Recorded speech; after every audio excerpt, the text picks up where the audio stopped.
2 ounces, just 2 ounces is equivalent to 3 joints. Is it? What kind of joints are you smoking? Well, that was Minnesota Republican Warren Limmer, AKA Chief Keef 2.0, who is either woefully ignorant about things having to do with the legislation he is voting on, or he's just the country's biggest pothead who likes to roll the largest joints in existence. I'm gonna guess that it's the former, not the latter. But nonetheless, he was on the Senate floor arguing against a bill that would ease some restrictions on recreational marijuana in the state of Minnesota. Here's some information about the proposal. Republicans voted against the state Senate's efforts to legalize recreational marijuana via bills that would allow residents 21 years and older to buy up to 2 ounces of cannabis flower specifically, 8 grams of concentrate or 800 milligrams of edible products, and would let adults grow up to 8 cannabis plants at home. But during his comments on the bill, Limmer, the Republican lawmaker here, seemed to get his calculations just a little wrong. So let's watch. It says any person can have 8 plants at home. Now, I've seen some of the videos of DEA raids. Some of these plants are 8 and 10 feet tall. You can have 8 of them. You can have a privacy fence made of these products in your backyard. 2 ounces, just 2 ounces is equivalent to 3 joints. And you can possess up to, what is it, a 1.5 pounds? 1.5 pounds you can hold. Sexual temptation. Let me just say, the idea of using marijuana plants as a privacy fence is genius. And so thank you for that, Mr. Limmer. I will definitely consider that if and when I own a home one day. But Cenk, we'll get to what 2 ounces of weed actually looks like and how insane his argument was there. But before we do, any initial thoughts? Yeah, I love boomers doing political speeches. So I love it when they talk about the internet, a series of tubes no one can understand, okay? And when they talk about weed, he's like, imagine a fortress of weed. Like, that sounds really good.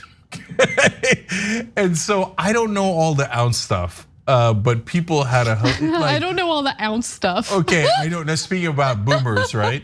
Okay, but did you notice that when he said the 2 ounces equals 3 joints, there was like a murmur in the legislature. I don't know. That's what I heard. I'm not positive, but I think that a lot of people are like, "Oh, this guy doesn't know pot at all." Right? Yeah, a lot of folks in favor of it apparently, and it is going to pass, if you will. Yes. Okay. Okay. So look. First, let's give you the text version of how insane this is, and then we're gonna help you visualize how insane this is, because it's important to note that 2 ounces does not translate into 3 joints, unless literally you're rolling the biggest joints ever. So some reporters did the math for us, so I'm gonna read from Forbes. 2 ounces equals about 56.7 grams. If that were to equal 3 joints, then you'd be packing approximately 18.9 grams of marijuana into a joint.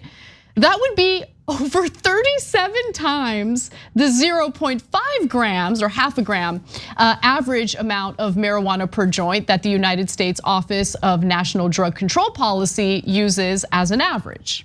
Okay, but it actually is more extreme than that. Okay, so it depends on what you're referencing as your source here.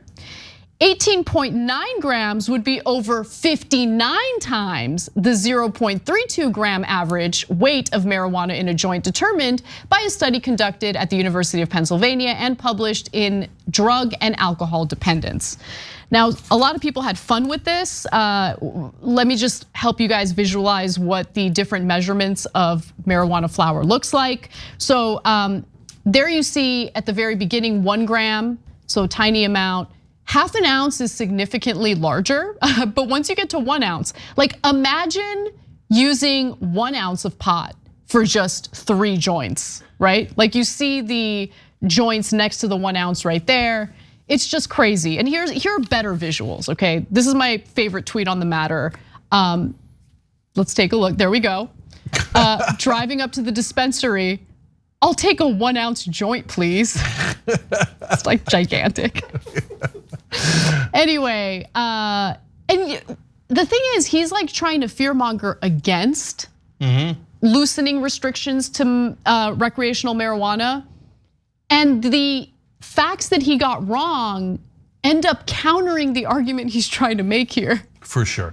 Look, Anna, let me be blunt about this. Okay, please. Okay, yes. you know what we really need is a joint committee to study this. But I mean, without that joint committee, I feel like this whole issue is up in smoke.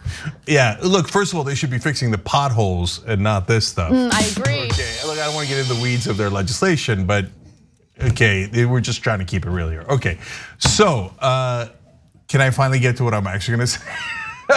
All right, I watched more of the speeches. And look, man, like in this case, it's Minnesota. It's mainly Democrats in Minnesota. They're gonna pass it anyway, but almost all the Republicans are against it because they're from the 1800s. The polling now shows you that not only is a huge percentage of the country in favor of it, but a huge percentage of Republicans are in favor. Republican voters are in favor of it. But no, the politicians take like decades to catch up. So there was a guy giving a speech about, there was 5 overdose deaths just this week. Of marijuana? I was like, wait, what? No, there aren't. Right? Come on, guys. There's no overdose deaths from marijuana. Do better. But no, I know. He started the speech that way, and like a minute later, he was like, and I've been around a long time and I know marijuana is a gateway drug. No, but guys. But it isn't. No, in fact, let me just say, marijuana is the anti-gateway drug, okay? Because marijuana is a relatively harmless way to numb the pain of living in this freaking country. Without it, I would venture to say more people would turn to harder and more dangerous drugs that could in fact lead to overdoses. Well, not only that, Anna, these are oftentimes the same politicians that pushed OxyContin on us. Because drug companies give tons of money to politicians, and then all of a sudden the government said, oh yeah, go ahead, take this legalized heroin. It'll help you with your pain and it's gonna be okay. Yeah, that's the ticket. Send me the check. There's some of the biggest drug deals in America, and you want to talk about a gateway drug. Well, first of all, OxyContin by itself is a massive drug, way worse than marijuana. But second of all, it's the biggest gateway drug in American history, leading straight to heroin, let alone the meth and all the other things that it has spawned. So, and him saying, I've been around a long time. Again, not the own that he thinks it is. Yeah, right. That's why you're stuck in time when Americans believe the nonsense that Richard Nixon started with his war on drugs. Oh my God, it's gonna kill you instantly if you do any of it. Some hard drugs are awful and you should be super careful about them. But mixing them up with Coors Light or a joint doesn't help the situation. No, it does not. Thanks for watching the Young Turks, really appreciate it. Another way to show support is through YouTube memberships. You'll get to interact with us more. There's live chat emojis, badges. You've got emojis of me, Anna, John, JR. So those are super fun. But you also get playback of our exclusive member-only shows and specials right after they air. So all of that, all you gotta do is click that join button right underneath the video. Thank you.